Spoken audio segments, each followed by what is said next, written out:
Water is life. Yet in an emergency, when taps run dry and modern purification systems fail, the very thing that sustains us can become a threat. Contaminated water can carry deadly bacteria, parasites and viruses, turning survival into a bit of a gamble. Most modern survival guides focus on filters, chemicals or bottled water.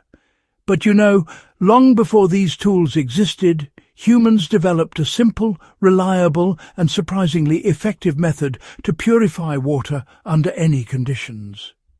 This isn't theory.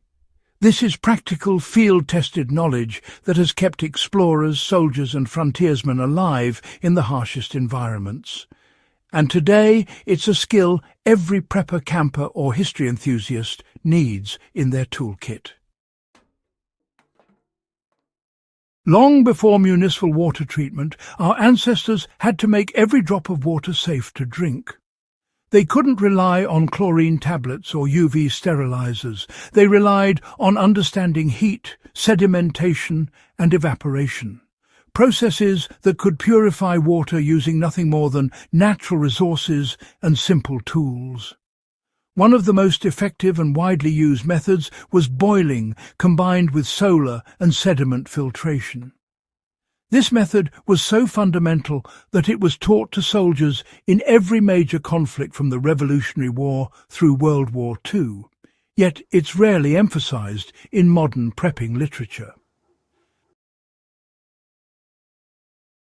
Boiling kills nearly every microorganism that causes illness. But you see, even clean-looking water can carry sediments, chemical contaminants or protozoan cysts that survive a brief boil.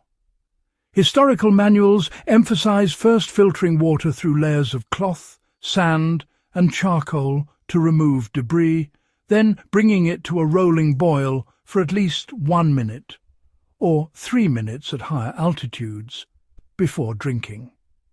This two-step approach created a system that was portable, adaptable, and effective anywhere.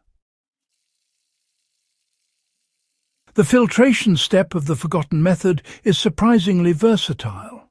Soldiers and explorers often carried nothing more than a clean cloth or their shirts to strain water. In a pinch, layers of sand, gravel and charcoal could be arranged inside a makeshift funnel or container to trap fine particles.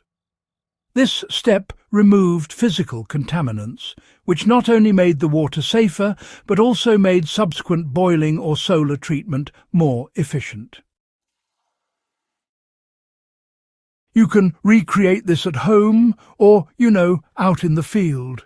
Just find yourself a sturdy container, maybe a metal pot, a plastic bottle, or even a hollowed-out gourd, if that's all you've got. Start by layering the bottom with fine gravel, then add a bit coarser sand, and finally some charcoal from a fire. Pour the water slowly through these layers. The clearer your water looks after filtration, the more effective your boiling or solar treatment will be. Trust me. This simple method, it mimics the techniques used by frontiersmen and military medics for centuries, and it's entirely replicable with materials you can find in nature. Once filtered, water had to be boiled. The principle is straightforward, really. Heat destroys pathogens that would otherwise make you sick. Historical manuals always stressed a rolling boil. That's vigorous bubbling, making sure every drop reaches a lethal temperature. In winter or high-altitude conditions, you might need to extend the time a bit, but the principle, that remained constant. Even today, boiling remains the gold standard, no doubt about it. Modern filters or chemicals, they can fail, maybe due to freezing, running out, or just using them incorrectly.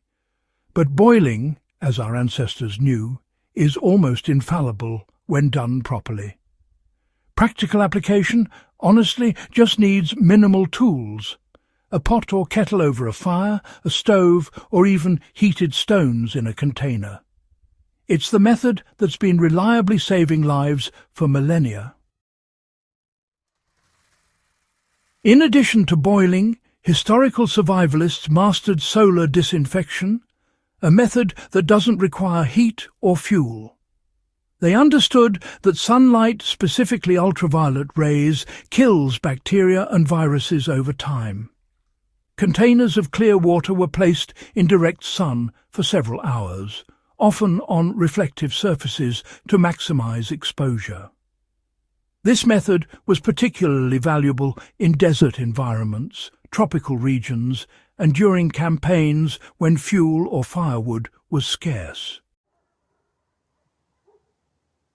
To replicate this today, use transparent containers, glass bottles or clear plastic jugs, and expose them to full sunlight for at least 6 hours.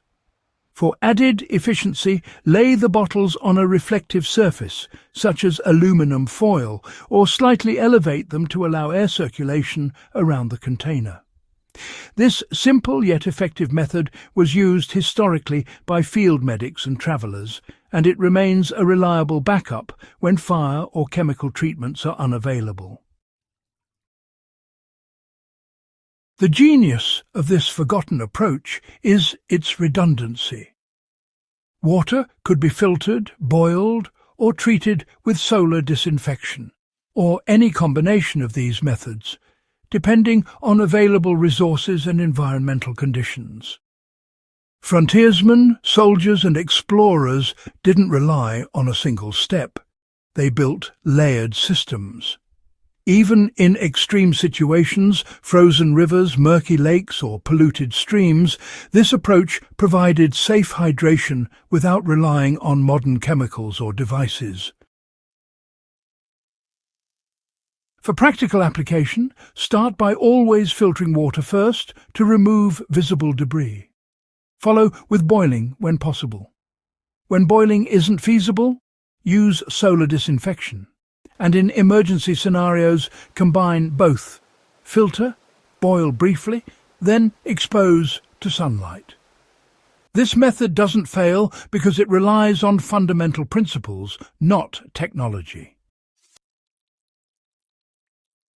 The ultimate lesson of this method is mindset. Modern survivalists often focus on gear, filters, tablets, and bottles, but history teaches that knowledge and technique are far more reliable.